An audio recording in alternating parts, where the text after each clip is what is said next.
ஒரு மாநிலத்தின் உட்கட்டமைப்பு வசதிகளை மேம்படுத்துவதன் மூலம் அந்த மாநிலத்தின் ஒவ்வொரு ஆண்டும் ஏற்படக்கூடிய வருவாய் இழப்பினை 20,000 கோடியிலிருந்து 50,000 கோடி வரைக்கும் மிச்சப்படுத்தலாம் அப்படின்னு சொன்னால் நம்ப முடியுதா? என்ன கதை சொல்கிறேன்னு பார்க்குறீங்களா? வாங்க என்னென்னு பார்ப்போம். தமிழகத்தில் ஒவ்வொரு ஆண்டும் பருவமழை காலங்களில் பல்லாயிரக்கணக்கான மக்கள் மழை வெள்ள பாதிப்புகளால் பாதிக்கப்படுறாங்க. பெரும் மழை பெய்து டேம் நிறைஞ்சி அதிலிருந்து பல லட்சக்கணக்கான கன அடி நீர் ஆறுகள் மூலமாக வெளியேற்றப்படுகிறது. அந்த ஆறுகள் நகரங்கள் வழியாக பாயும் போது அதன் இரு கரைகளிலும் வெள்ள பாதிப்புகள் ஏற்பட்டு அந்தந்த இடங்களில் உள்ள மக்கள் கடுமையாக வெள்ள பாதிப்புக்கு உள்ளாகிறாங்க.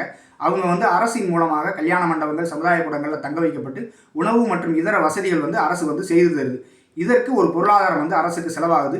இதை தவிர்த்து தீயணைப்புத்துறை, வருவாய்த்துறை, காவல்துறை மற்றும் பேரிடர் மீட்புத்துறை இப்படி 4 டிபார்ட்மெண்ட்டும் அவங்களோட ரெகுலர் ஒர்க்கை அந்த பர்டிகுலர் டேஸில் விட்டுட்டு அந்த மழை வெள்ளத்தால் பாதிக்கப்பட்ட மக்களை காப்பாற்றுறதுக்காண்டி ஒர்க் பண்ணுறாங்க. இதனால் அந்தந்த டிபார்ட்மெண்ட்டுகளுக்கு ஒரு பொருளாதார இழப்பு ஏற்படுது.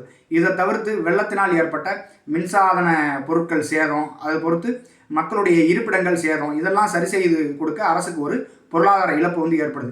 இப்படி பல்வேறு காரணங்களுக்காக மழை வெள்ள பாதிப்புகளால் அரசுக்கு ஒவ்வொரு ஆண்டும் 20,000 கோடியிலிருந்து 50,000 கோடி செலவு ஆகுது. மேலும் மத்திய அரசிடமும் கடன் கேட்க வேண்டிய நிலைமை ஏற்படுது. இதை எப்படி சரி பண்ணலாம் அப்படின்னா, டேம்லேருந்து தண்ணி திறந்து விடுறோம் ஆறில், நகரங்களுக்கு முன்னாடியேன்னு அந்த ஆறிலிருந்து சிறு கிளை ஆறுகள் புதிதாக உருவாக்கப்பட்டு நீர் வளம் கம்மியாக இருக்கிற இடத்துக்கு அந்த தண்ணியை டிரான்ஸ்ஃபர் பண்ணலாம். ஃபார் எக்ஸாம்பிள் அத்திக்கடவு அவிநாசி திட்டம் மாதிரி. அதற்கு அடுத்தபடியாக அந்த ஆறுகளின் இரு கரைகளும் அகலப்படுத்தி அந்த இடங்களில் உள்ள மக்களை வேறு இடங்களுக்கு அப்புறப்படுத்தி குடிசை மாற்று வாரியம் சார்பாக அவர்களுக்கு வீடு உள்ளிட்ட வசதிகள் செய்து தரலாம். எப்படி அந்த இடத்துல இருந்து மக்கள் போவாங்க, கடுமையான எதிர்ப்பு தெரிவிப்பாங்க, போராட்டம் பண்ணுவாங்க, ஏற்றுக்கிட மாட்டாங்க அப்படிங்கலாம் நினச்சோம் அப்படின்னா, ஒவ்வொரு ஆண்டும் பல தேசிய நெடுஞ்சாலைகள் புதிதாக உருவாகுது. அப்படிப்பட்ட தேசிய நெடுஞ்சாலைகள் உருவாகும் போது பல்வேறு விவசாய நிலங்கள், வீடுகள், காம்ப்ளெக்ஸ்கள், விவசாய கிணறுகள் இதெல்லாமே அழிக்கப்பட்டு மக்களின் வளர்ச்சிக்காகத்தான் இதை கொண்டு வரோம் அப்படின்னு சொல்லிட்டு அரசாங்கம் கொண்டு வருது.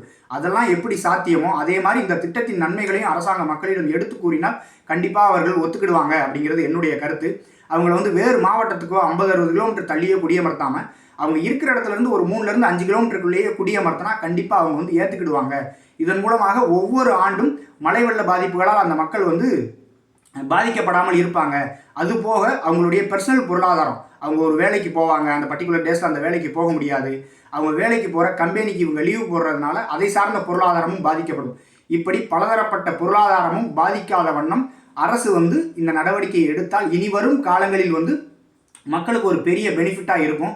வருகிற 2026 சட்டமன்ற தேர்தலில் இப்படிப்பட்ட தேர்தல் வாக்குறுதியை ஏதாவது அரசியல் கட்சி கொடுப்பாங்களான்னு பார்ப்போம். இதே மாதிரி அரசியல் தொடர்பான அப்டேட்டுகளுக்கு ஜென்மேன் நியூஸை சப்ஸ்கிரைப் பண்ணிக்கோங்க. இந்த வீடியோ உங்களுக்கு பிடிச்சிருந்துச்சுன்னா லைக் அண்ட் ஃபாலோ பண்ணிவிட்டு உங்கள் ஃப்ரெண்ட்ஸ் அண்ட் ஃபேமிலிக்கு ஷேர் பண்ணுங்கள்.